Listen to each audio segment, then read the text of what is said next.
j'ai fait les States, j'ai vu le high du high à un très jeune âge, le top du top, que ce soit avec mon frère ou même moi-même personnellement, et j'ai vu le bottom. Ouais. Et à San Francisco, j'étais au plus bas, tu vois. Donc j'ai dit, c'est peut-être le temps de fermer ce chapitre-là, avec beaucoup de regrets, parce que je vais te dire un peu pourquoi je suis parti aux États-Unis. Je suis parti aux States, je vais te parler français, c'était pour aller rejoindre Yann. Bien Clairement. Bien sûr, bien sûr. Je me rappelle, ma deuxième année au lycée, Yann m'envoie une photo des frères Gasol qui se checkent sur le terrain et en me disant « Jason, dépêche-toi, je t'attends ». Salut les gars, ici votre boy Charles DB, de retour pour un nouvel épisode du podcast Les Rêveurs. Nouvel épisode, nouveau rêveur forcément, mais avant de commencer, n'oubliez pas, on like et on s'abonne pour les gens qui nous écoutent en podcast audio. N'oubliez pas les 5 étoiles pour les référencements, c'est hyper important pour nous. C'est bon, c'est fait. Générique, let's go. I don't dream when I'm asleep. I dream when I'm wide awake. That's the difference.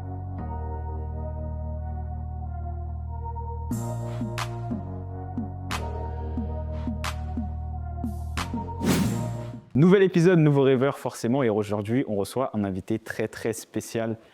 Basketteur professionnel, il nous vient tout droit de Rouen, formé à Rouen, mais il a pas mal bourlingué. L'Autriche récemment, la Suisse, le Luxembourg, et j'en passe, la Grèce, aussi, les États-Unis surtout, et on va en parler. C'est ce qu'on appelle aux States un energizer. Monsieur Jason Ricketts-Maimi dans la maison. Comment vas-tu mon gars? Ça va super et toi? Ça va, nickel, hein? Très content de t'avoir là. Mais enfin, je te jure, j'ai hâte. Franchement, j'ai hâte. On a beaucoup de choses à se dire. Et c'est quoi, on va rentrer directement dans le vif du sujet. Quand je lance un podcast, j'aime toujours demander à l'invité. Et ce que j'aime bien dire, c'est pour connaître un homme, il faut connaître son contexte, tu vois. Et au-delà de ce qu'on sait de toi, c'est qui un peu Jason Ricketts-Maimi? Comment t'as grandi? Et comment t'es venu au basket? Pourquoi aujourd'hui Jason il est basketteur professionnel? Bon, je vais déjà te répondre par la première question. Let's go. Pourquoi je suis basketteur professionnel aujourd'hui? C'est à cause de mon grand frère, Yann Maimi. Parce qu'à l'époque, moi, je faisais du foot. Mais j'étais catastrophique. J'ai été nul au foot. Vraiment, Comme tous les joueurs qui sont lancés dans le basket. non, mais moi, c'était catastrophique. Vraiment, je marquais contre mon camp. C'était chaud. Et donc, à cette époque-là, mon frère commençait à avoir un certain buzz. Et c'était sa dernière année au Havre. Donc, il commençait à avoir un certain buzz médiatique. Donc, on le voyait partout à la télé, les journaux et tout. Donc, moi, petit, je me dis, bah, écoute, je vois mon frère à la télé, je vois qu'il fait du basket. Je vais faire la même chose, quoi. Ouais. Donc, voilà pourquoi j'ai quitté le foot et j'ai commencé par le basket. Et j'ai jamais, j'ai jamais look back. Hein. Franchement, je suis tombé amoureux du sport et de tout ce que ce sport m'a amené, quoi. Et c'est qui Jason l'homme? Tu vois, on a un ami en commun, tu vois, et même en me renseignant, en regardant un peu ton Insta, etc. T'es un mec hyper souriant, qui dégage beaucoup de positif. T'as toute une association, juste un sourire. Juste un sourire. Exactement. C'est quoi tes qualités, tu dirais? Ma good vibe. Okay. Ma good vibe. Je peux me faire, mes chevilles, ça va. Hein.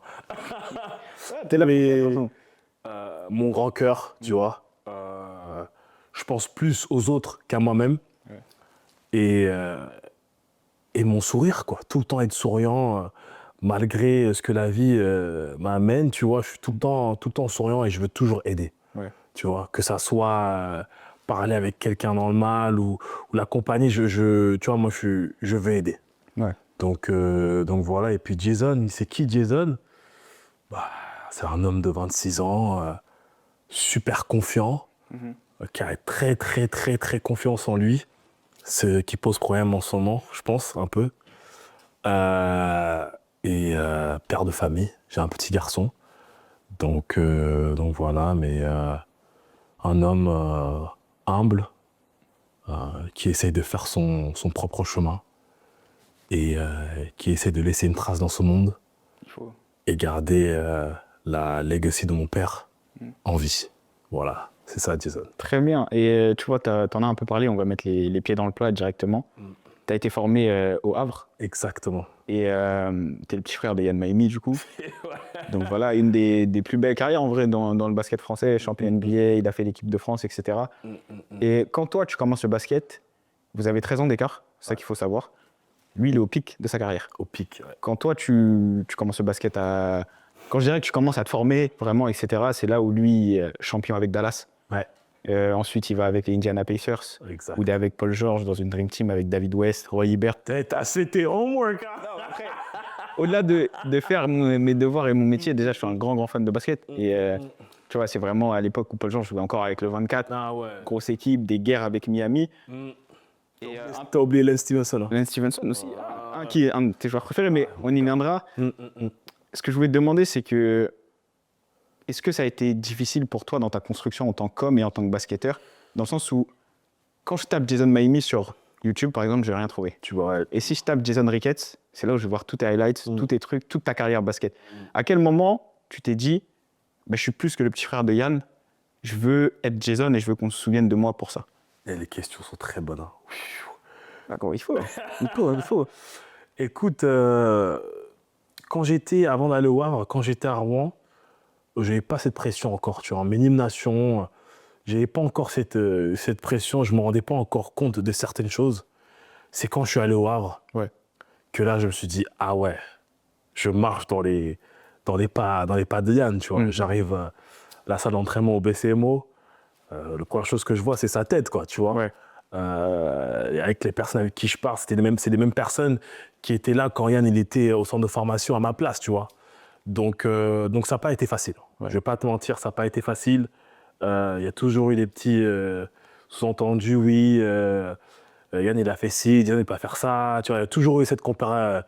Ils nous ont toujours comparé, quoi. Donc ça n'a pas été facile. Mais Dieu merci, j'ai des parents solides. Ouais.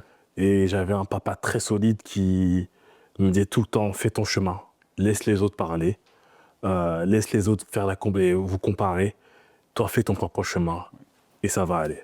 Mais c'était dur, franchement c'était dur. Surtout comme je te disais, il y avait les mêmes personnes qui étaient dans le staff, c'était les mêmes personnes qu'il y avait quand Yann était là, tu vois, surtout dans les bureaux. Donc c'était dur. Après, je devais marcher sur une ligne droite, quoi. Je pouvais pas faire de... Est-ce que cette pression-là, tu la ressentais dans les attentes, par exemple? Dans les Même que ce soit physique, j'imagine que tu arrives là-bas très jeune. Ton frère, il fait 2m13, toi, tu es un peu plus petit. Est-ce qu'il se dit, en fait, il est plus petit qu'Yann. Yann, au même âge, il faisait ça, tu vois, t'en as un peu parlé. Est-ce que tu l'as ressenti dans ta formation? Pas trop, tu vois, pas trop. C'est juste moi-même, tu vois, des fois, de temps en temps... je demandais à maman, Yann il était comment à cet âge-là, Ouais. Donc sinon, non, pas trop, tu vois. Non, pas trop. Ouais, pas trop. Ok, on va avancer. Comment les années au Havre se passent? Tu vois, comment la construction du basketteur, Jason pour le coup, et là pas l'homme, se passe? Tu vois, la dernière fois, on s'est eu au téléphone, tu m'as dit que tu avais affronté des joueurs comme les frères Lobaki, Eli Okobo, tu vois, des grosses génération 98 par là.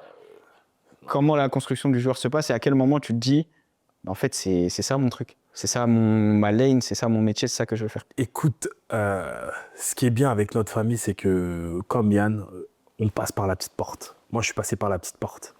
C'est-à-dire que ma dernière année minime au Havre, j'avais, même si j'avais des très bonnes stats, j'avais pas de proposition pour aller en centre de formation. Il n'y avait rien. Alors que cette année-là, j'étais au Pôle Espoir. Tu connais le Pôle Espoir. J'avais rien. Donc, j'ai dit à Yann, écoute, on fait comment, etc. Et il a passé un coup de fil au Havre. Et le Havre, ils ont pris la chance sur moi. Ils ont pris une chance sur moi. Okay. Tu vois, ça, par exemple, très peu de gens l'auraient dit, tu vois, face à... Moi, j'assume, tu vois. Mais c'était pas facile, hein. Tu vois, au début, ils m'ont dit, écoute, tu viens, tu joues en cas des régions, quoi. Ouais, ok. Tu vois. Donc, pour les gens qui ne sont pas familiers avec le basket, en gros, c'est tu joues avec l'équipe 2, quoi. Ouais, l'équipe 2, quoi. Tu viens, tu joues avec les cas des régions, tu fais des entraînements cas des régions, et puis on verra au fur et à mesure si tu vas avec les cas des nations, tu vois. Ouais, si un jour, tu vois. Donc c'était vraiment ça, les conditions au début. Donc, comme je dis, je suis passé par la petite porte. Et écoute, c'était un challenge, hein. C'était un challenge. Je me rappelle dès que la saison a commencé, cas des régions, j'ai kill. Oh, j'ai kill.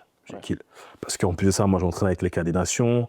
Donc, et puis, on s'entraînait. Ce qui était bien, c'est qu'on s'entraînait cadet et sport ensemble. Tu vois, on avait des entraînements collectifs tous ensemble. Donc, j'avais une certaine avance quand je faisais des matchs avec les cas des régions, quoi. Donc, moi, en cas des régions, j'étais en mode Rambo. Vraiment, et j'étais pas là pour rigoler. Donc, à partir du 3 ou 4e match, ils ont vu que, bon, écoute, hein, Jason, il fait le taf. Maintenant, on le move up avec les cadets nations. Donc, c'est comme ça que ça s'est passé. À partir de, je vais dire, octobre, j'étais qu'avec mi-octobre ou fin octobre, j'étais avec les cadets nations à fond, quoi. Ok, ouais, très vite, du coup. Ah, très vite, très vite. Ah, j'ai mis les choses Au clair. au clair direct. Oui. Et puis, tu vois, c'est ton objectif, etc. C'est normal, tu vois, de te donner à fond. Et toi, tu fais partie de cette génération de joueurs qui est partie très tôt aux États-Unis. Très tôt. Et je vais te couper. Dis-moi. Pour revenir un peu sur l'expérience qu'a des régions, tu sais, c'était dur. Parce que je finissais les entraînements qu'a des nations avec une certaine intensité et je devais partir plus tôt pour aller m'entraîner avec les cadets régions. Ouais. Tu vois, je devais quitter les gars, mes gars Maxence Dadier, les copains et tout, pour aller avec les cadets régions. Et sans te mentir, au début, j'avais honte un peu, tu vois. Ok. Parce que je me dis, ah, peut-être je suis pas assez bon, ou tu sais, mon ego, il avait pris un coup, tu vois, donc j'étais pas assez fier pas fier de ça, tu vois. Ouais. Donc voilà, pour la petite anecdote, j'étais un peu triste et j'avais un peu honte de ça, tu vois. Ok. Mais une fois que j'ai passé ce cap-là et je me suis dit, écoute, si je suis là, c'est pour une telle raison. De toute façon, c'était comme ça le deal. Maintenant, c'est à moi de kill, je kill. Donc voilà. Mais je te laisse continuer. Non, mais ouais. Et Dis-moi. tu parles des États-Unis. Je vais rajouter aussi un petit point, désolé de te couper. Mais je suis parti aux États-Unis très tôt. C'est-à-dire que moi, à l'époque où je suis parti, c'était encore très, très, très mal vu Ouais, bien sûr. envers les coachs français. Surtout au centre de formation, c'était très, très mal vu.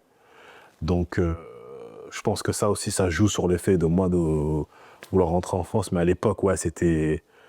Tu partais là-bas, tu traversais l'Atlantique, tu te prenais pour qui, quoi, en fait, tu vois. Ouais. Pourquoi tu fais ça tu vois, on te colle toutes sortes d'étiquettes, quoi. Ouais. Donc, moi, j'ai porté... écoute, hein, j'ai porté mes couilles, hein, et puis je suis parti. Et c'est pas mon frère qui m'a dit on y va, c'est moi-même qui a pris la décision d'y aller parce que j'étais fasciné par les States, quoi. Ouais. Et parce que je sais que si je vais là-bas, je suis en mission et je sais que je suis sur la terre basket et il n'y a pas autre endroit en tant que basketteur que tu ne peux pas être que les États-Unis, tu vois. Franchement, je comprends à 100%. Aujourd'hui, on le voit beaucoup plus avec les jeunes qui partent en NCAA, même des gars qui ont déjà signé des contrats pro ici, Ouais. et qui partent en NCAA. Maintenant, avec les NIL, ils peuvent être payés, etc. Ça, je suis parti au mauvais moment sur ça. Ça, c'est ton âge et ta génération. Mais tu vois, toi, par exemple, tu fais le choix de partir en high school. Tu as beaucoup de joueurs qui l'ont fait, parce que toi et moi, on a à peu près le même âge. C'était un défi à l'époque de partir en high school. Tu vois. Défi de ouf. Pour citer d'autres noms, un mec comme Sylvain Francisco, il part en high school, mais parce qu'ici en France, en fait, il n'y a pas de centre de formation qui l'accepte. Tu vois, il part pas en se disant bah, c'est là-bas que je vais aller faire ma place, etc. Et tout. Il part un peu en sa dernière chance.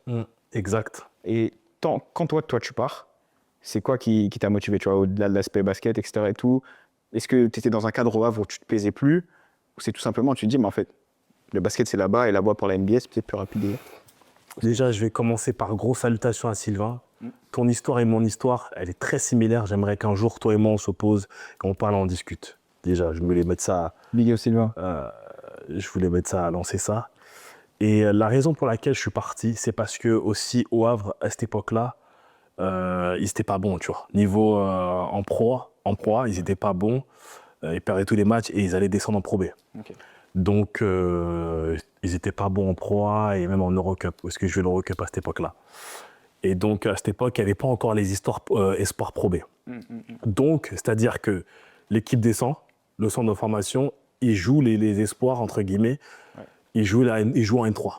Ouais, ok. Donc, on a des suspects de la N3, hein, je ne manque pas de rester à la N3, mais moi, je me suis dit, bah, c'est mort, quoi. C'est pas ce que je cherche. Je ne vais pas jouer avec des gens qui s'entraînent 3 fois la semaine. Je ne vais pas pouvoir progresser, quoi. Ouais. Donc environ vers décembre 2015, tu sais, fin décembre, après les fêtes, tu sais à peu près si la team elle va descendre ou pas. Ouais. Donc j'avais déjà parlé avec Yann en mode on a besoin de trouver un plan B là, vite, parce que je pense que la situation va pas s'améliorer. Ok. Donc il faut trouver un plan B. Janvier arrive, c'est confirmé qu'ils descendent, quoi. Il y a pas photo. Malheureusement, ils se font tuer tous les matchs. Donc, je dis à Yann, écoute, on doit trouver une solution. Soit je reste en France, je dois partir dans un bon centre de formation, ou soit je vais aux États-Unis, mais tu sais que moi, j'ai envie d'aller aux États-Unis, j'ai envie de te rejoindre. Ok. Donc, il m'a dit, écoute, Jay, j'entends, mais concentre-toi sur ta saison. Là, tu as l'opportunité de jouer espoir à un très jeune âge. C'est quelque chose qui n'est pas donné à tout le monde. En plus de ça, tu es starter de temps en temps dans le 5. Donc concentre-toi sur ça, concentre-toi sur ta saison cadet où tu kills, et laisse-moi gérer le reste. Donc j'ai dit ok.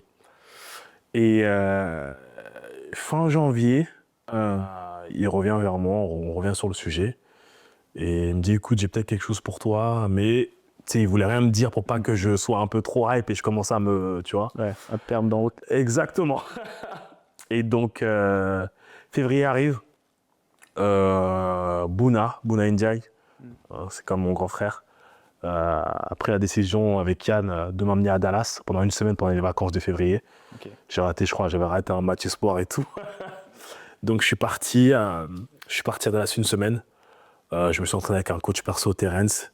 Et à l'époque, avec moi, il y avait Joe Passav Docteuil et puis un autre ancien joueur des Spurs avec moi. Donc on s'entraînait le matin et l'après-midi, j'étais avec Coach T, voir son quotidien, qui m'explique un peu la vie ici en tant que jeune joueur qui joue au lycée.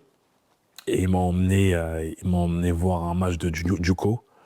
Et au Texas, c'est là où il y a un peu les plus gros JUCO, tu vois, qui jouent dans des grosses salles en plus. Donc tu t'imagines l'ambiance de fou. Et j'étais parti voir un match JUCO et un match de high school. Et là, j'étais... Ouais, c'est bon. Ça y est. T'es prêt à signer. Bon, ils m'ont rendu, tu vois. Donc, grâce à ce voyage-là, grâce à Bouna, ça y est, c'était dans la boîte, quoi. Tu t'imagines, je vois un match de JUCO, un match de high school plein à craquer. Moi, je joue au BCMO. Il y a 50 personnes max. Ouais, t'as rien à voir. Rien à voir. Là, c'est cheerleader, c'est tout. C'est mais les c'est un States, c'est le vrai basket. C'est un show, tu vois ce que je veux dire.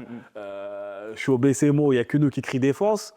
Au Doc Océane, c'est grand, donc on entend tout. Ouais. Même le mec qui éternue, là. Je te jure. Je te jure. Ouais. Mais même en espoir, quand tu vas jouer à l'Astrobal, vas-y, c'est vite. Tu vois, donc, je me dis, écoute, la décision est vite prise, tu vois. Ouais. Donc, je rentre au Havre tranquillement, mais je dis rien à personne. Ouais. Et j'ai dit à Yann et Bouna, je dis, écoute, that's what I want to do, c'est bon. Ouais. Je pars, c'est sûr et certain. Donc, je rentre. Mon petit voyage, tu sais très bien qu'il n'a pas été apprécié. Si t'as raté un match, je pense que... Ça n'a pas été apprécié par le coach d'Espoir et puis de Cadet. Non, Cadet, on n'avait pas de match parce que c'était les vacances. Donc, écoute, je finis la saison. Je finis bien la saison. Cadet, super bien. Franchement, c'était une très belle année pour moi en Cadet. J'étais bien entouré. Avec Maxence Dadier, moi et Max, on était en mission cette année-là. Comme je dis, je finis super bien la saison. On perd en demi-finale de Coupe de France. Ok. Au tournoi de Coupe de France, là, je mets les points sur les i, quoi. C'est-à-dire qu'au premier match, tu pourras regarder, je sais pas si on peut trouver ça. 11 Ah, il doit points, avoir des archives. 11 points, 21 rebonds. Ok. Deuxième match contre mon gars, Louis Reclin. Toute la semaine, il m'avait chauffé tout le monde, là. Maxence, le coach cadet. Mon match-up, c'était un gars qui était en équipe de France. Ok. Même poste. Donc, toute la semaine, on parle de lui. Blac, blac, blac, blac, blac, blac, blac. J'ai dit, OK. Et j'écoute. Et ce jour-là, Point sur les i. il n'y avait pas de différence. Là, kill. Vraiment, hein, je parle pas pour rien. Kill. C'est-à-dire que je finis le match à 37. Ok. Mais 20, je mets 20 la première mi-temps. Je parle pas chinois. Ok. Parce que je sais que si moi, là, lui, je le kill, la Team France, ils vont voir et j'aurai peut-être une chance de mon côté, tu vois. Et malheureusement, on perd. Mais grâce à cette performance-là, Toi, tu te mets un peu sur la carte. je me mets un peu sur la carte exactement et l'équipe de France commence à demander des informations sur moi. Ok. Donc j'entends un peu les bruits, ils envoient des papiers, ils demandent des informations à mes parents, ma mère. Donc mon gars Maxence Zadé me dit purée, dis, on va être ensemble et tout pendant le stage. Ouais. Donc je suis content, quoi, je suis fier de moi. C'est un pas de plus vers le goal, quoi. Ouais. Donc, mais malheureusement, ça ne s'est pas fait. Pour des raisons que maintenant je sais. Il y a eu un blocage. Ok. Par rapport à quoi? Par rapport à il y a une personne qui a raconté des choses sur moi. Je ne sais pas ce qu'elle a dit et je pense qu'ils sont passés à autre chose, quoi. Ok. Donc, cette personne-là, je ne vais pas citer, mais elle se reconnaîtra. Ok. Mais tu vois, regarde, sans te couper, à ce moment-là, il y a l'équipe de France qui commence à taper à la porte. Mm. Est-ce que tu es conscient qu'en partant aux États-Unis, tu te sors du système? Je suis conscient, oui, et surtout avec ce qui s'est passé, en sachant que je devais être là et ça ne s'est pas fait. Je me dis quoi? Je me dis, écoute, si c'est comme ça, j'en pars. Ouais. Je pars, tu vois. Parce que je pense, à cette époque-là, je me dis, je pense avoir tout fait. Je pense avoir coché toutes les cases pour faire partir de ce groupe et aller en stage. Vraiment, hein. J'ai 15 ans. Je suis skinny comme je sais pas quoi. En cadet, je fais mon taf. En espoir, les minutes que j'ai, je fais mon taf. De temps en temps, le coach me met dans le feu en tant que dans le 5 du départ. J'arrive à me débrouiller. Ouais. Qu'est-ce que tu veux de plus? Et je te parle pas de je vais pas manquer de respect au niveau sport de maintenant, mais c'est pas pareil, tu vois. Ouais. À l'époque, c'était chargé. Ok. C'est-à-dire que tu avais des Amin Noah à Lasvel qui venaient faire du sale contre les espoirs et puis après en pro, qui performaient en pro. Tu avais Franck, pareil. Eli, pareil. Tu avais les deux tours, Youssouf Afal et Jonathan Jeanne au Mans, qui kill avec nous en espoir et après pareil en pro, tu vois. Donc c'était un level, toutes les semaines, tous les week-ends, tous les samedis, tu te grattais la tête, tu vois. Ouais. C'était vraiment la guérilla. Je t'en parle pas, tu venais ici jouer le Valois, c'était un fight, tu vois ce que je veux te dire. Et moi, jeune, j'arrive un peu à faire ma place, tu vois, dans le groupe Espoir. Donc je me dis, il n'y a pas de... Il n'y a pas photo, quoi. Ouais. Et comme je te dis, à cette époque-là, c'était rare. Moi et Max, on était les seuls avec peut-être Louis Ruclin, enfin pas peut-être, non, Louis Ruclin et quelques-uns à intégrer vraiment fully le groupe Espoir, quoi. Ouais. C'était vraiment, En tant que cadet. tu vois, en tant que cadet deuxième année. Tu vois ce que je veux dire? Donc, moi, je me dis, mais écoute, je coche toutes les cases, juste parce qu'on a dit des choses que même moi, je ne sais pas ce qui s'est passé, on m'a freiné. Donc, si c'est comme ça, moi, je pars. Hein. Ok. Je vais aller chercher mon respect ailleurs. Je vais aller performer ailleurs. Et puis, on va voir comment ça se passe, quoi. Et ça se passe de quelle manière? Parce que là, on va rentrer dans un segment que j'aime beaucoup, monsieur. Donc, il faut savoir que tu vas jouer aux États-Unis par la suite, à Salt Lake City. Salt Lake City, yes. À cette époque-là, ton frère, il est déjà à Indiana. Non, il était pour te raconter un peu la petite anecdote. Non, c'est là, tu vas devoir raconter beaucoup d'anecdotes. Ouais, je sais. Donc, quand moi je décide, après cette saison Espoir, je fuis direct au State. Ok. Parce que je dois rencontrer une high school. Une des top high schools du pays. Je ne te parle pas de l'État du Utah, du pays, qui s'appelle Lone Peak. Ok. Tu vois, à cette époque-là, il y avait Frank Jackson qui était parti à Duke. Et c'était une grosse écurie, tu vois. Leurs matchs passaient sur ESPN. Et c'était le genre de lycée qui voyageait tout le temps pour aller jouer les Mount Verb, tu sais, l'école de Ben Simmons, tout ça. Tu vois, toutes les grosses... joué à Lasvel en plus, un petit Ouais. peu avant toi. Donc toutes les grosses écuries niveau lycée, tu vois. Donc je pars là-bas en speed rejoindre Yann. Je fais un espèce d'essai, entre guillemets, parce que je dis ça parce qu'il était déjà... le coach David Evans, il me voulait à fond, parce que lui, il avait joué déjà en Europe, donc il aimait beaucoup le jeu européen. Et donc, je vais là-bas, je visite et tout. Séduit. Ça y est, tu vois. En plus, il me raconte, non, mais il me raconte, écoute-nous, on est vraiment comme ça, et notre programme, c'est vraiment comme une grosse fac, tu vois. On voyage, nos matchs passent à la télé sur ESPN. Ok, c'est pas le premier ESPN, mais c'est quand même ESPN, tu vois. Parce que ça reste à la télé, hein. Tu vois, et on joue contre Ça change des matchs espoirs filmés à la caméra de surveillance. Exactement. Sur le toit jusqu'aujourd'hui d'ailleurs. Mais... C'est pareil. Et il me dit si tu viens là, je vois pas un autre futur pour toi que le haut niveau, quoi. Okay. Tu vois. Donc je suis parti, j'ai fait les tests, je suis un passé, puis j'ai décidé d'aller là-bas, mais malheureusement ça s'est pas fait parce que l'école n'accepte pas de étudiants étrangers, tu vois. Ok. Donc, ils prennent pas les visas. Donc, vu que c'était une école publique, et nos visas, nous, quand on vient, il faut absolument aller dans une école privée, surtout au lycée. Donc, ça s'est pas fait. Mais après, j'ai quand même bounce back dans une bonne école Juan Diego privée.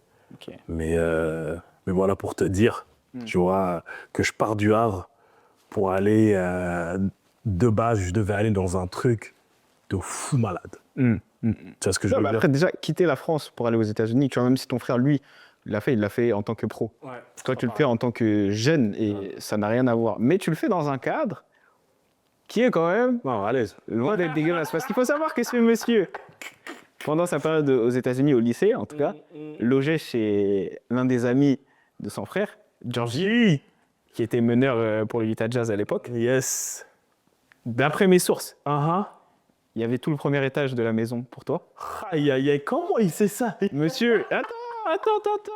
Monsieur allait se couper les cheveux chez Rudy Gobert, qui était rookie pour le Jazz à l'époque. Ah, il était pas rookie. Ouais, Deuxième, troisième année. Ouais, il venait d'arriver en NBA. Ouais, je me coupais. Moi, fais-moi kiffer juste un peu. À quoi la vie de Jason, elle ressemblait à ce moment-là? La vie de Jay à cette époque-là, c'était El Fuego. Ouais, tu m'étonnes. Non, mais vraiment, tu vois.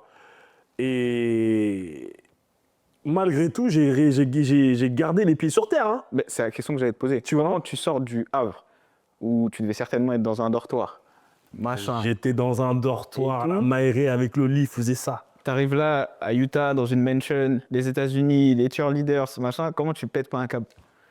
Bah après, je vais pas te mentir, comme je dis, j'ai des parents, mon père là, il m'a éduqué d'une manière que tu peux pas péter un câble, tu vois, même ma mère. Ok. Donc, et puis même mon frère est très très très dur avec moi, tu vois.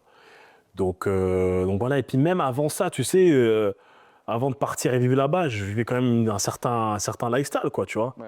Quand j'allais voir mon frère, tu sais, j'allais tout le temps m'entraîner avec lui quand il était à Indiana ou à Dallas. Donc, ouais, t'avais déjà intégré la dynamique d'un joueur professionnel. Exactement, tu vois, genre quand à chaque fois j'allais voir Yann, le matin je me levais en même temps que lui et je le suppliais pour aller avec lui à l'entraînement, tu vois. Ok. Donc j'avais déjà un peu, je voyais déjà un peu ce lifestyle là, tu vois. Ok. Je me rappelle avant qu'il signe à Dallas, l'été je pars en plein milieu du mois de juin, passer 3 semaines alors que j'ai cours avec Yann, tu vois. Ok. Et quand il était à Dallas, je traîne avec, c'est encore un grand frère à moi, Rodrigue Beaubois, Lucas Desta, donc je suis avec eux, tu vois. Donc c'est pour ça aussi, quand je suis arrivé à Salt Lake, je suis déjà habitué un peu, tu vois ce que je veux dire. Ouais, tu mettais pas les pieds dans l'inconnu. Non, pas du tout. Pareil, à San Antonio, j'ai 7-8 ans, j'ai Tony Parker qui appelle mon prénom à chaque fois qu'il me parle, qu'il me voit, tu vois. « Oh, Mini Miami !» Mini Miami, moi timide comme tout, j'arrive même pas à lui répondre. Okay. Je vais manger chez lui avec Ronny Turiaf et Eva Longoria. Tu vois ce que je veux dire? Ouais. Donc j'ai un certain niveau, tu vois. Et je te parle de ça, c'était quand je suis parti manger chez Tipeee, c'était 2007-2008. Ouais. Quand sa femme, c'était Desperate Housewives, c'était le show On Fire, tu vois. Donc, grâce à ces expériences-là auparavant, quand je suis arrivé à Utah, c'était normal en fait. Ouais, ça t'a pas plus Non, fait trembler que ça. non. Mais c'est une bonne chose au final. Bah oui. Tu vois, parce que ça veut dire que tu étais préparé. Et Mm. je vais te demander, c'est quoi la plus grosse différence ou les plus grosses différences que tu as remarquées entre la formation en France et aux États-Unis? Tu vois, d'un point de vue basket, qu'est-ce qu'on fait nous ici qui ne font pas là-bas et vice-versa? D'un point de vue de basket, écoute, là-bas, c'est plus. Là-bas, il y a beaucoup plus de liberté. Tu vois. Ici, dans le jeu européen, tout est structuré, tout est. Tu poses l'écran là. Si l'écran n'est pas posé là, c'est pas bon. Tu vois ce que je veux dire? Alors que là-bas, c'est un peu plus free. C'est un peu plus freely. Tu vois, tu peux un peu plus te montrer tes skills un peu plus qu'en France, tu vois. Donc pour moi, c'était juste ça la plus grosse différence. Et après, aussi, c'est que de cadet à espoir, tu joues comme les pros en fait. Ouais. Tu as les mêmes systèmes qu'eux, donc le rythme est un peu pareil, tu vois. Ouais. Donc, et puis quand j'arrive en high school, ça galope, up and down, up and down, up and down, up and down, tu vois. Ouais. Donc il y a juste ça. Surtout en espoir, tu sais, en espoir, c'est les pros, quoi, presque. Ouais. Donc, J'aime beaucoup plus demi-terrain. exactement, beaucoup plus posé, voilà. Donc c'était juste ça la diff, quoi. Vraiment, en high school, c'était vraiment up and down, up and down, up and down, quoi. Mais tu vois, tu as réussi à faire ton trou là-bas, tu performes. Et ouais. Et derrière vient le choix de choisir soit d'aller à l'université, revenir en Europe et tout. Je sais que tu aurais pu aller en D1, mais je vais te laisser expliquer pourquoi ça s'est pas fait. Et derrière, tu finis en JUCO en Californie. Raconte-nous un peu cette transition. Tu vois, Jason qui finit le lycée, qui se retrouve en JUCO. Mais qu'est-ce qu'il va faire de sa carrière à ce moment-là, s'il pense à une carrière? J'ai fucked up. Écoute, ce qui s'est passé, c'est... Donc c'était ça le problème. C'était juste mes notes, Ok. tu vois. Donc c'était difficile à swallow, tu vois, à avaler. Pause. Pause. Pause de coup.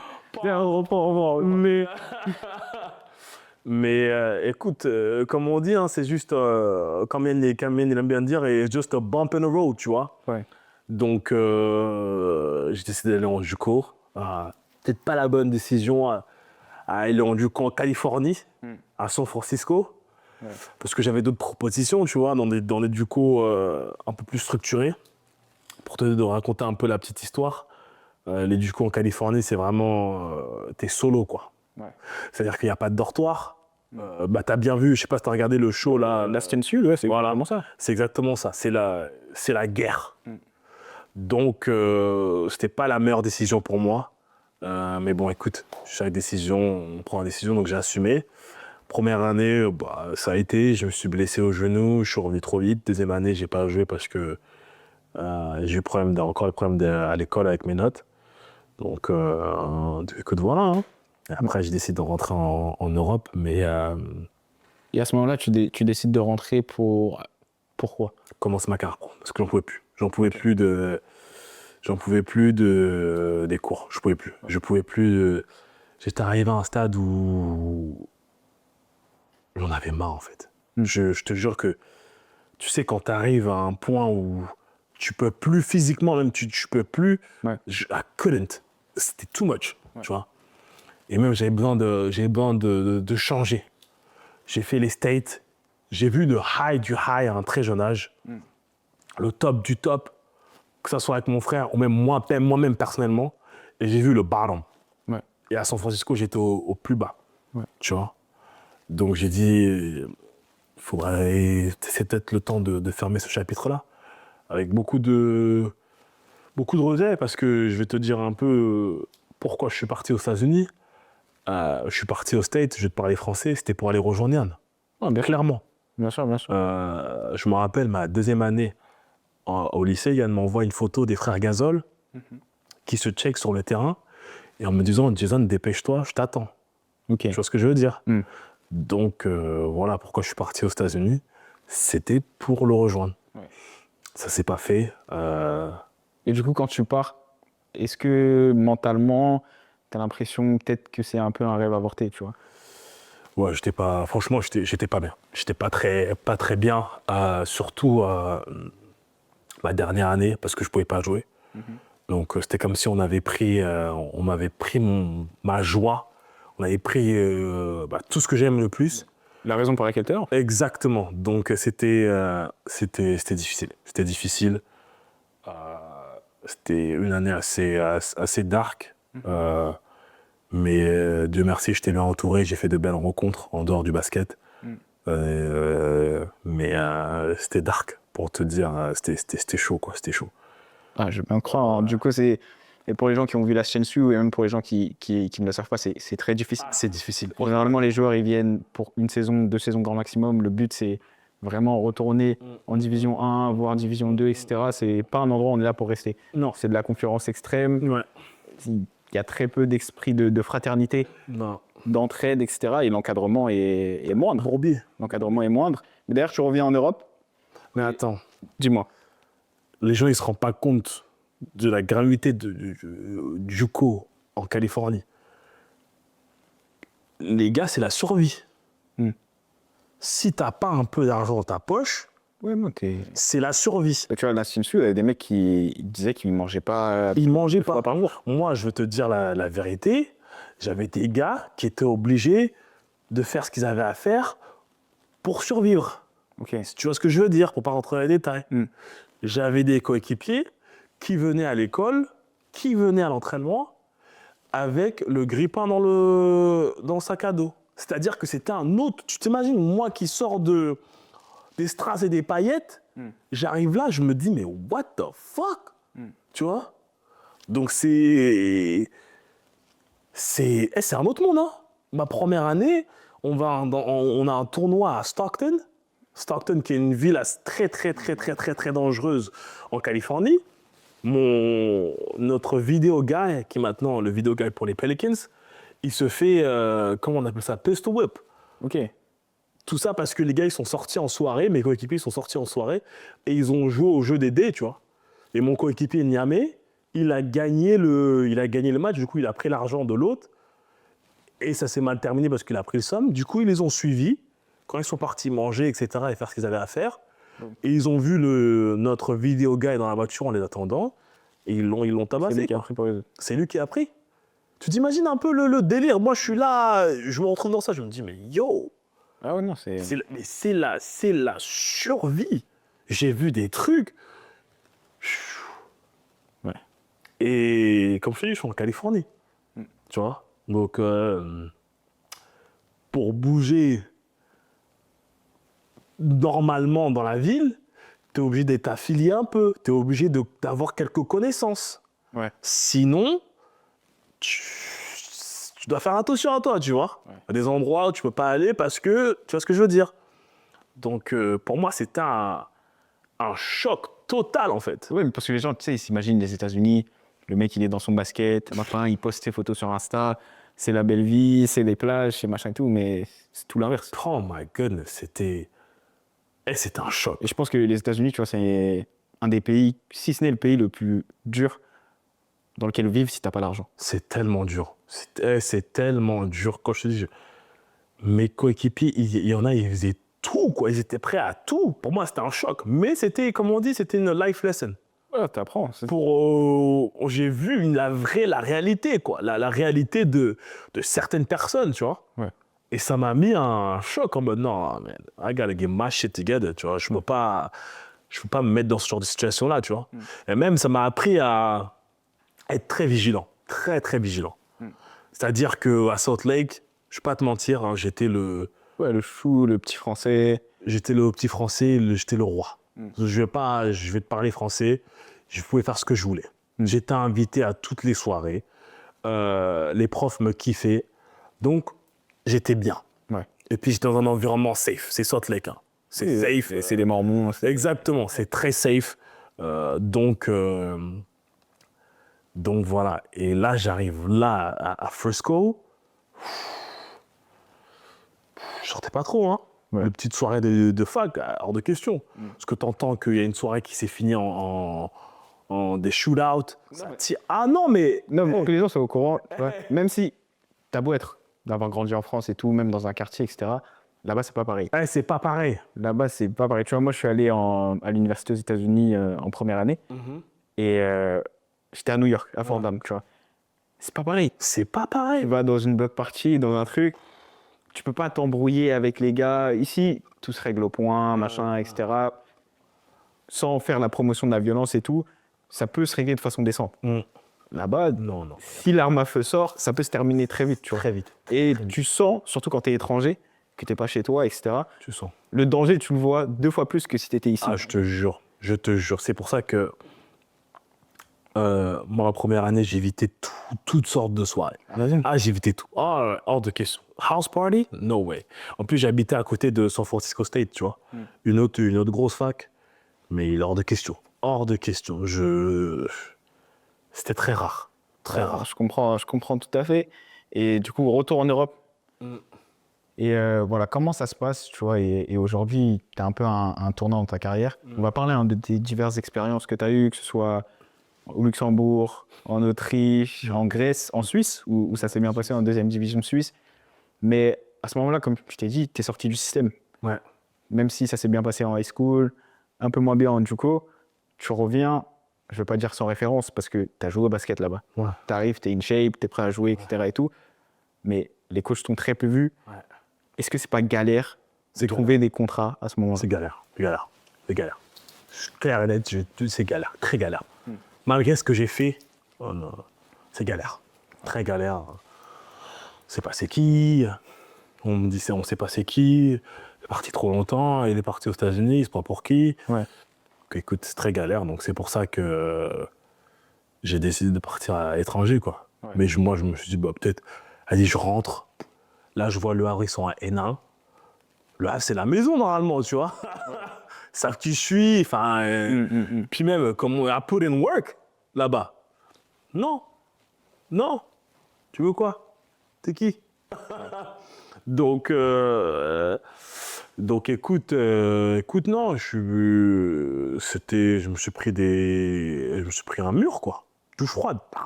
Moi qui pensais rentrer et pouvoir trouver quelque chose. tranquillement pour me relancer. No way. No way. Donc, c'est pour ça que j'ai commencé en 2e division suisse pour me remettre un peu dans le jeu européen. Et merci à Randoil Desarzin, d'ailleurs, grand coach qui a coaché Dijon, qui m'a fait confiance pendant l'année Covid. Donc, c'était chaud, quoi. Ouais. Et après ça, première division suisse, 2021, qui à l'époque était un très bon niveau. Hein. C'était pas comme c'était maintenant, encore une fois, pas manque de respect, mais c'est juste mon avis à moi. C'était un niveau très très élevé. Ouais. Vraiment, Fribourg, grosse écurie, ils jouaient une Coupe d'Europe, je pense à cette époque-là. Genève, pareil. Donc c'était un très bon niveau, tu vois, avec beaucoup d'Américains. Mais pas des Américains qui venaient juste pour jouer, qui étaient vraiment sérieux, tu vois. Le niveau était high, tu vois, très high. Donc, très bonne expérience. Mais bon, malheureusement, j'avais des vétérans devant moi. Donc, j'étais jeune et j'avais pas beaucoup de temps de jeu. Même si, bon, chaque entrée que je faisais était positive, tu vois. Mais bon, j'avais pas beaucoup de temps de jeu et c'est là où j'ai appris un peu le business et la hiérarchie. Donc, Surtout en tant que joueur étranger. Parce que pour le coup, tu vois, t'es... Exactement. Et tout en... Je vais te faire une petite anecdote. En sachant que tout l'été, ce club-là, le coach m'appelle tout l'été. Hein. Oh, mais après, ça, c'est spécial. Juillet, août. Non, mais harcèlement. Coach serbe. Jason, are you going to play? You come here, you play 15 minutes, for sure, like 15 minutes. Allez, come. Ouais. Tu vois? Sauf que bon, Vladimir, on te connaît. Je suis arrivé, je cirais le banc, quoi. Malgré qu'aller à l'entraînement chez mon travail, je cirais le banc, quoi. Donc, et puis j'étais considéré comme joueur étranger. On est arrivé à une tournante au mois de décembre où on était dans un slump, on ne gagnait pas un match. On s'est fait éliminer la Coupe de Suisse. Donc, next thing you know, on part à la trêve de Noël, là, on rentre. Et c'est là où j'apprends que on me coupe, quoi. On me coupe. Ça, c'est typiquement le truc qui arrive quand tu es joueur étranger dans une ligue domestique. les premiers fusibles qui sautent, généralement, c'est soit les joueurs étrangers, soit le coach. Ouais. Tu vois. Et donc, mais moi, à l'époque, je me dis, mais... Tu vois, quand on a une réunion, je me dis, mais attends. Je rigole, en fait. Parce que je me dis, mais c'est pas possible. This is a joke. Non, c'est... Ça, c'est des trucs qui peuvent être violents. Et pour les gens qui sont pas spécifiques basket ou sport, se faire couper, c'est comme se faire licencier. Ouais. Exactement, c'est ça. C'est ça, tu vois. Et comme je te dis, moi, la réunion, mais quand il m'a annoncé ça, je rigole. Je dis, c'est pas possible, attends. Ouais. Mais on avait une réunion avant le break. Et moi, je dis, mais attends, je dis au GM, je dis, écoute, tu vois très bien ce que je fais quand je rentre sur le terrain. Tu vois que moi, la situation, je ne peux pas contrôler, c'est pas de ma faute, parce que je ne joue presque pas. Et quand je joue, je fais mon taf. Donc, qu'est-ce que tu as à me reprocher? Le gars n'a rien à dire. 2 semaines après ou 3 semaines après, il me sort toutes les excuses au monde pour me virer, quoi. Ouais. Oh, t'es trop positif. Ton énergie positive, elle est fake. Ok, ça va jusque-là. Ah ouais. Quand on perd les matchs, tu vas saluer les fans au lieu de rentrer directement au vestiaire. Je lui dis, mais... Et comme ça, je rigole. Je dis, mais attends, mais vous rigolez ou quoi? Eux, ils nous donnent la force. On perd. Je vais dans le vestiaire et pas les saluer, les remercier. C'est quoi ça? Non, à ce moment-là, c'est juste qu'ils voulaient... Ah ouais, non, ils m'ont sorti des trucs. Par exemple, mon énergie positive, elle est fake. What? Mais t'es qui pour me dire ça à toi? Ouais. Tu vois ce que tu me connais vraiment? T'as appris à me connaître? Tu vois ce que je veux dire? Tu sors ça d'où? À part le coach qui t'a parlé de moi, est-ce que toi, t'as appris à me connaître? Ouais. T'es très bien ou quoi? Donc non, c'était chaud. C'était chaud. Franchement, c'était une claque. C'était une claque. Je me rappelle. En plus de ça, ce qui est fou, c'est que pendant ce Noël-là, on avait tout le monde à la maison. Mon frère était venu, sa femme, les enfants, la maison était remplie. Et je me rappelle, le soir, avant que je parte le lendemain matin, Yann et moi, on était posés dans la voiture. Et Yann il m'a dit, écoute, Jay, je sais que la situation est difficile pour toi, mais go and get it. Tu vois, go and get it, finis la saison, trouve un moyen de gagner un peu plus de temps de jeu. Je sais que c'est pas facile, mais go and get it. Tu vois. Tu vois, il m'a vraiment reboosté, tu vois. Ouais. Il m'a dit, ouais, I believe in you. Tu sais, il a un vrai esprit de grand frère. Donc moi, j'arrive là-bas en mode, quand je reviens, yo, I'm ready. Ouais. Tu vois ce que je veux dire? Premier practice après, je poster, bam, Julien, je l'ai, bam, Ouais. en mode I'm back, motherfuckers. Tu vois ce que je veux dire? Genre, là, deuxième partie de saison, je ne rigole pas, tu vois. Ouais. Mais sauf que, bah, écoute, Cut. bam, ok. Donc c'était Non, mais c'est ça le quotidien d'un joueur pro, tu vois. On voit à souvent- l'étranger. À l'étranger, et même au-delà de ça, on voit souvent l'élite. Ouais. Tu vois, quand on regarde le sport, etc., c'est le LeBron James, etc., même si c'est Mike James, c'est Eli Okobo, tout ce que vous voulez. Mais la plupart des professionnels du sport ont un quotidien qui est très instable. Ouais, c'est dur, c'est dur. Des revenus qui parfois ne sont pas si conséquents qu'on le pense. Non, bah non, moi en première année suisse, c'était catastrophique, hein, je pense. Et comment mentalement on deal avec tout ça, tu vois. Et je regardais une interview que tu avais fait sur Bibasket. Il y a un moment de ta carrière où tu perds successivement, et toutes mes condoléances, ta grande sœur, par la suite ton papa, et que tu racontes c'est des épisodes de dépression Ah, c'est dur. qui vont assez loin. Et moi, je veux savoir comment tu as vécu cette période-là. C'était dur. Quand tu es seul à l'étranger, en plus de ça, Seul. que tu es jeune, parce qu'en vrai, tu n'as que 26 ans, tu es passé par énormément de pays, énormément d'expériences. Comme tu as raconté, tu t'es fait cut. Donc derrière, il faut retrouver des contrats, juste ne serait-ce que pour vivre, en fait. Mais pour vivre, parce que moi, je suis pas...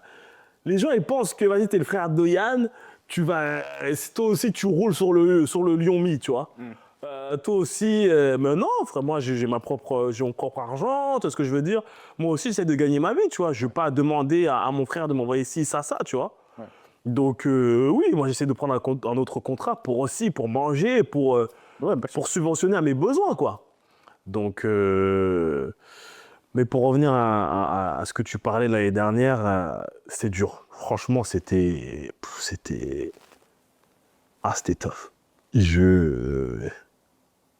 C'était tough. En plus de ça, encore une même histoire, je me fais couper au Luxembourg pour des raisons. Je vais te faire short. J'arrive au Luxembourg parce que j'ai signé très tard. J'arrive au Luxembourg, je me dis, écoute, Rambo, j'en ai rien à foutre, c'est une petite ligue, je sais, mais Rambo, je kill. Je suis ami avec personne, vraiment la mentalité carrée. Ouais. Je parle avec personne, je suis avec personne, je kill. Ce qui s'est passé, avant qu'on nique mes stats, je suis à 17 points de moyenne, avec un pourcentage très très bon. Et il y a la jalousie qui s'installe. La coach, c'était une Américaine. Ces Américains ne performent pas. Elle voit que c'est le petit Frenchie qui fait le show. Et elle était très proche de ces Américains. Ça pose problème, tu vois. Malgré que on a gagné certains matchs importants, tu sais comment c'est le business. Ça pose problème. Donc, on a essayé de trouver toutes les excuses pour me mettre à la porte. Ok. Donc, sans me donner mon salaire. En plus. En plus de ça, parce que oui, on essaye de... Ah, eux, ils ont essayé vraiment de... Eux, et puis même la Suisse, ils ont essayé de salir mon image. Ok. Ah, de fou. De faute grave. Ils ont essayé de me coller une faute grave, un truc de malade, quoi. De malade. Alors que moi, jamais, tu vois. Avec l'éducation que j'ai eue, jamais. Donc, je sors de ça. Je rentre en France.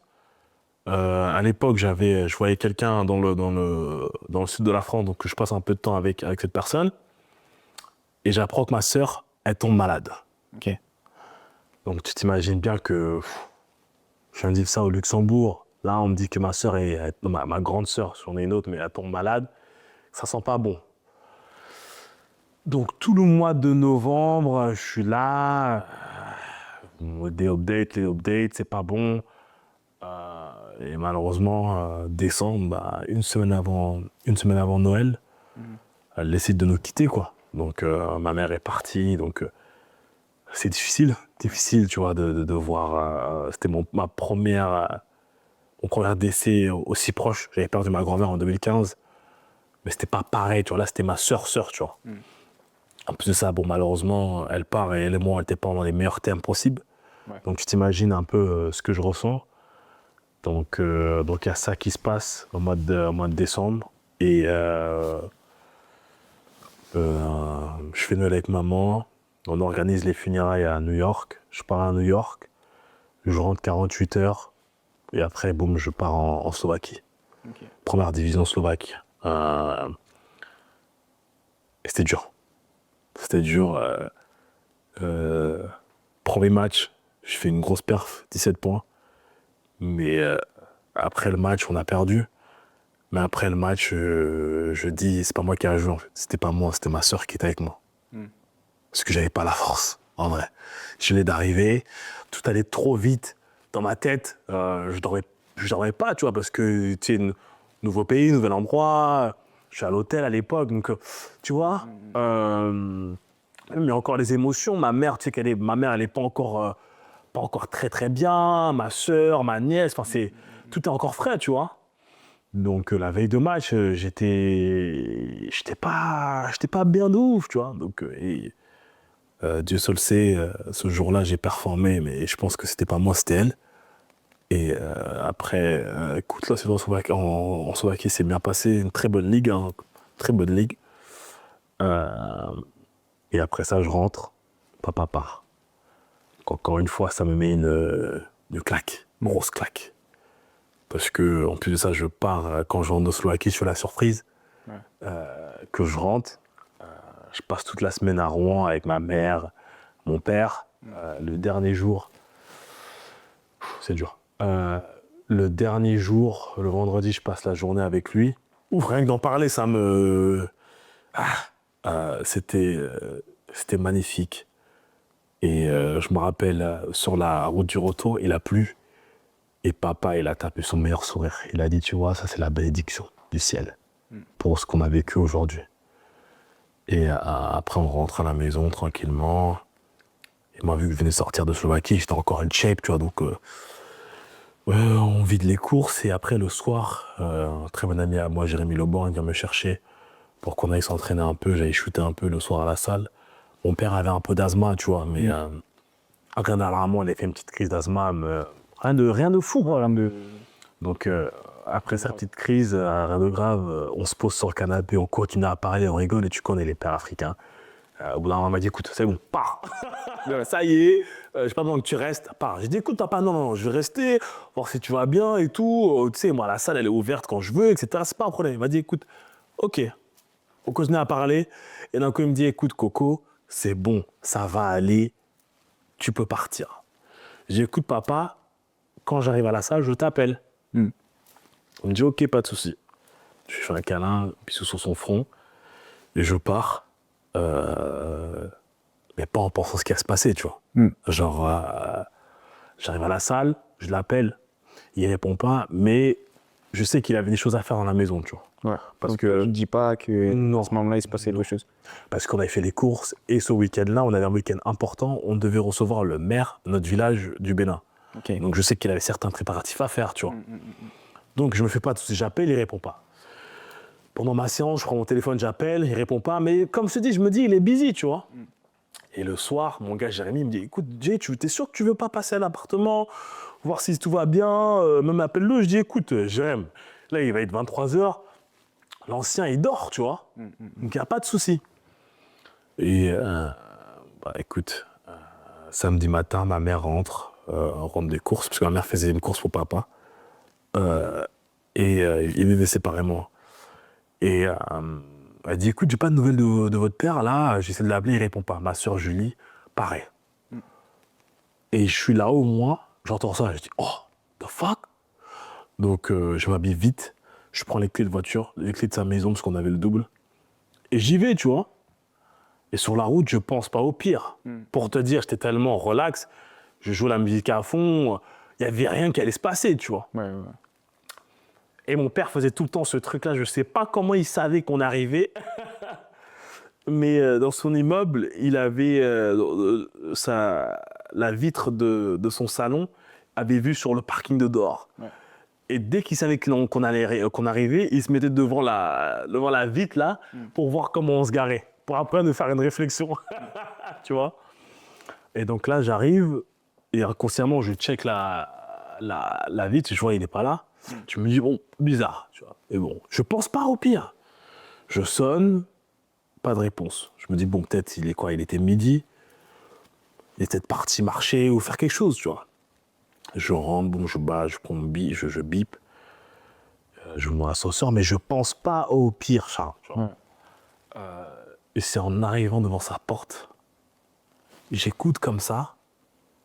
Et comme je te dis, il est midi, tu vois, et à cette heure-là, mon père, il a la télé ou la radio, quelque chose allumé. Et là, il n'y a pas un bruit. Je me dis, oh shit. What? C'est bizarre ça, tu vois.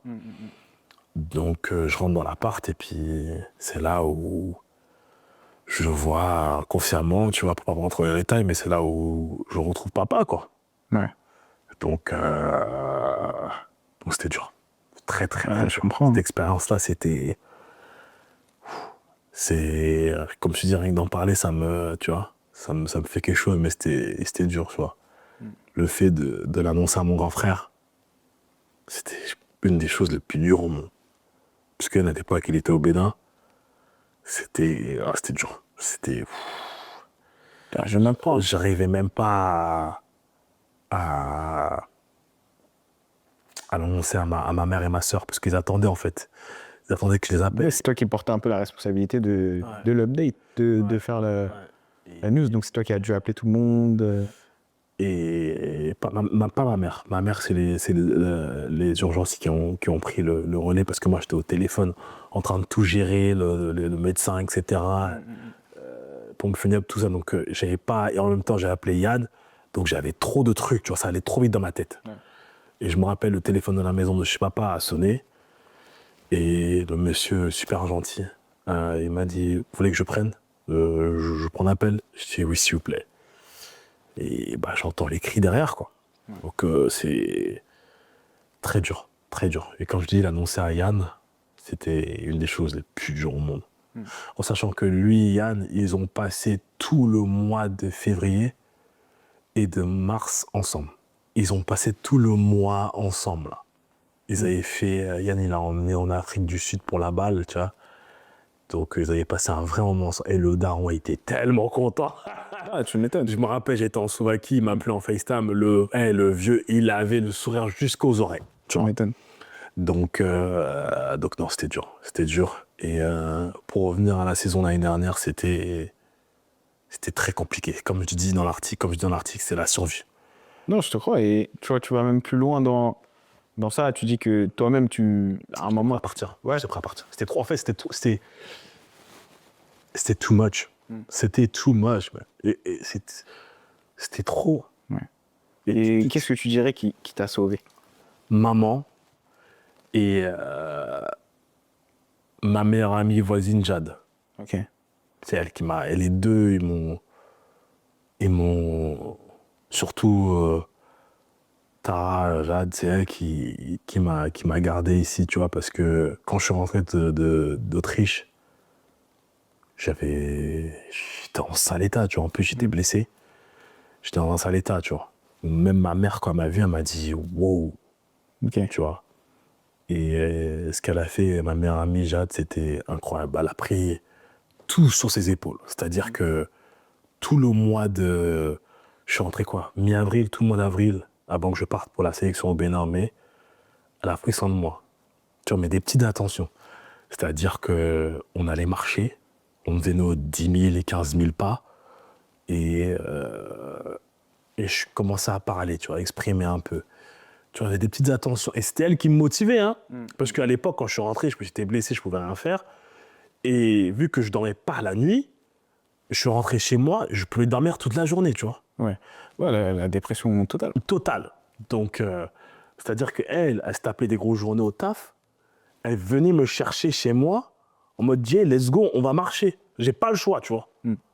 Genre, j'ai pas le choix. Donc, faire ça, et vraiment, comme je te dis, elle a pris soin de moi tout ce temps-là. Elle m'a sorti de la maison tout le temps. Tout le temps, que je le veuille ou non. Dis on va ci, dis on va ça, viens on va marcher ci, viens on va marcher là. Une fois on a marché de notre village Saint-Léger jusqu'à Dormont. C'est à côté. Ouais. Mais ça fait quand même des kilomètres, tu vois ce que je veux dire? Jusqu'à sur les quais, de Saint-Léger jusqu'au quai, tu vois. Ouais. Mais c'est passé, et le temps est passé tellement vite parce que on parlait et je devenais de plus en plus à l'aise à exprimer ce que je ressentais, tu vois. Ouais. Donc, Ouais, je dirais que c'est ces deux personnes-là qui t'ont sauvé, et surtout. elle. Et surtout en sachant qu'elle-même, elle vivait certaines choses dans sa vie. Mais qu'elle a quand même pris le temps pour toi. Superwoman. Fucking superwoman. Tu vois ce que je veux dire? Genre vraiment, les choses qu'elle a fait, m'emmener dans les restos alors que j'avais pas envie. Ouais, elle t'a montré que ça continue. Ça continue. Et tu vois, le fait qu'elle m'amène, qu'elle me dise on va marcher, au bout d'un moment, c'était devenu une habitude, un habit en fait. C'est-à-dire que je savais qu'à 16h, 17h, Jade elle va venir, on va marcher, tu vois. Donc ça me donnait quelque chose en plus pour me réveiller ou pour moi aussi. Voilà. Tu savais ce que tu as à faire dans la journée. Exactement. Et tu vois, là, la question que j'aimerais poser, c'est pour tous les gens qui ont une dépression à gérer, qui vivent des moments un peu sombres, avant qu'on termine et tout, quel conseil t'aurais à donner à ces gens-là, tu vois? Écoute, franchement, le conseil que je vais regarder la caméra là, le conseil que je peux vous donner, c'est vraiment parler. Et je sais que c'est dur, mais moi-même, j'arrivais pas à parler. J'avais un staff, j'avais un coach mental. Toute l'année dernière, je n'arrivais même pas à lui parler. C'est-à-dire que je le négligeais. On avait des rendez-vous, je ne voulais pas prendre les rendez-vous, j'arrivais en retard, je calculais pas. Faites pas ce que j'ai fait. Vraiment, si vous êtes dans le mal, parlez. Parlez, que ça soit un pote, coach, prof, parlez. Moi, tout ce que je peux vous conseiller, c'est, si vous en parlez à vos parents, faites très attention, parce que les parents, ça va être en mode protecteur et peut-être ça va créer un petit chaos. Donc, parlez-en à une personne extérieure. Mais il faut parler. Ah oui. Bon conseil. Jay, on est dans les Rêveurs Podcast, j'aime bien dire le nom est dans le titre. C'est quoi un peu les rêves de Jay? Aujourd'hui, t'es beaucoup de choses. Tu vois, t'es un entrepreneur, t'as ton association. T'es un joueur de basket aussi. Et la carrière continue et doit continuer. Ça continue. C'est quoi les rêves de Jay? Le rêve de Jay, c'est de jouer au plus haut niveau possible. Je vais pas mettre de nom dessus, mais aller au plus haut niveau possible. Et je pense que maintenant que je me sens mieux, merci à Hugo Maire, merci au président du RMB, Yvon Gueder, de me laisser faire ça depuis décembre. Je pense que sky is the limit, mais pas du tout en fait. Okay. Sky is not the limit. The limit is, there's no limit. Okay. Donc, aller au plus haut niveau possible, si j'ai ma chance, et je vais avoir ma chance, parce que je pense que je le mérite avec tout ce que j'ai fait. Et continuer d'être un super papa et d'éduquer mon fils de la meilleure manière possible et faire en sorte que cet petit homme-là, elle, deviendra un homme puissant, un homme grand dans ce monde. Pour moi, ça, c'est le rêve ultime. Le rêve ultime, et que son père, qu'il soit fier de son père, que quand je suis pas là, quand je suis plus là, que les gens continuent à parler de moi et que je rende fier mon fils, quoi, tu vois. Ouais. Donc, ce que je pourrais dire, c'est vraiment aller au plus haut du haut au niveau basket et être a super dad, et aussi être là pour les personnes de mon entourage le plus possible. Et voilà. Et sur mon association, j'aimerais que ce soit une des plus grosses associations dans Rouen. Et j'ai tout pour, j'ai l'entourage pour, Jamal, Michael, Abdelkrim, tout ça. Et continue à aider le maximum de jeunes de ma ville. Et puis c'est tout. Et puis business-wise, j'aimerais lancer mon propre média, donc avec ma propre série télé.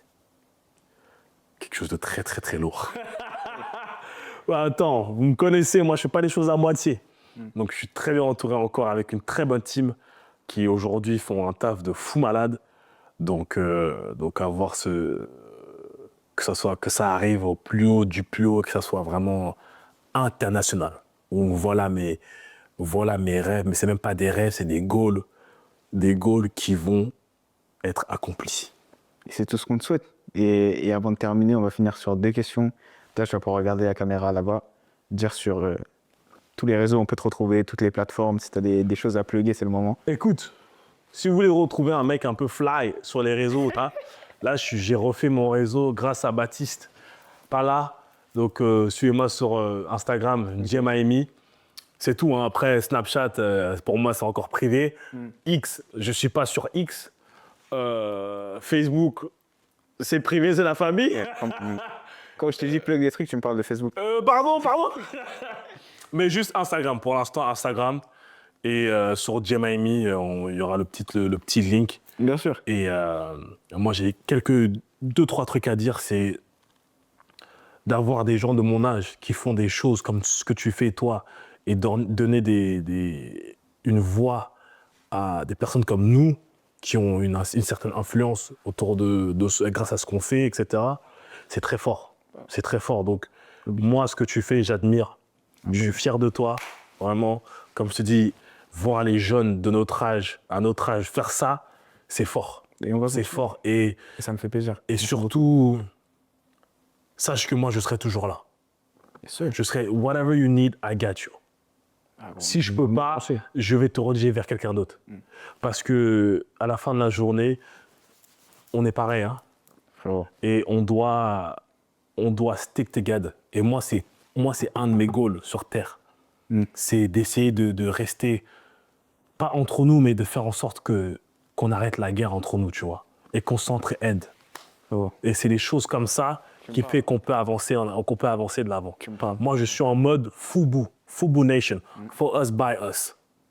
Tu vois. Et c'est en faisant des choses comme ça qu'on peut avancer. Exactement. Dès qu'il y a un frère à nous qui a un business, le pousser. Pas dire, c'est trop cher, non, help him. Tu vois. Donc, moi, en tout cas, je suis fier de toi. Et ça, ce que tu fais, tu es très à l'aise dedans. C'est ton dada. Et j'espère de tout cœur que le Rêveur Podcast va arriver au plus haut du haut et que tu pourras vraiment vivre et continuer d'inspirer. Le goal, c'est qu'on parle de moi comme Joe Biden. Exactement. Comme Joe Biden. Exactement. C'est le but. Mais en tout cas, ça me touche, ça me fait plaisir. Et tu as dit qu'on est ensemble. Avant de finir, dernière question. On a un ami en commun, comme je t'ai dit. Troussel. C'est quoi un bon client? God damn it. Axel Pierre-Nicolas. Voilà ce que c'est un bon client. Axel Pierre-Nicolas. Mais franchement, je m'excuse. Hein. Ce qu'on a fait avec Nanzif, je balance. Nanzif, Timothée, Ah ouais, les blasts, tout. Jessie, ce qu'on a fait sur toi, Alex, on est désolé. Moi, je suis désolé. Même à mon âge, je sais pas comment ça fait pour pas me mettre une claque parce que moi, j'ai la bouche. Donc, je m'excuse.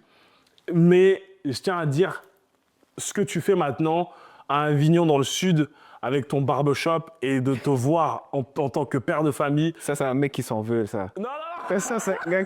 On va terminer l'épisode comme ça. Ça, c'est un gars qui s'en veut. Je suis fier de toi. Et j'ai juste un autre mot à dire pour les jeunes. Je vais le dire en anglais. Comme ça peut toucher tout le monde. Whatever you're going through, my guy, just keep going. Keep going, keep pushing. Better days are ahead. Let's go. Better days are ahead. Keep pushing, man. There's going to be some dark days. There's going to be some sunny days. But keep pushing. Ça me va, les gars, on va finir là-dessus. C'était votre gars Charles Le DB pour les Rêveurs Podcast. Les Rêveurs Podcast partout. Deezer, Spotify, Apple Podcast. N'oubliez pas, sur toutes les plateformes d'écoute, 5 étoiles, les gars. Pas 3, pas 4, 5. S'il vous plaît. 5 étoiles comme le Brésil. Votre gars Charles Le DB, les Rêveurs Podcast. Instagram aussi, TikTok, on est là-bas. On est sur X, on est partout. Abonnez-vous, commentez, likez. Et puis, on se voit à la prochaine. Jay, merci beaucoup. Merci à toi. Et comme je te dis, c'est très fort ce que tu fais. Très bien. Peace.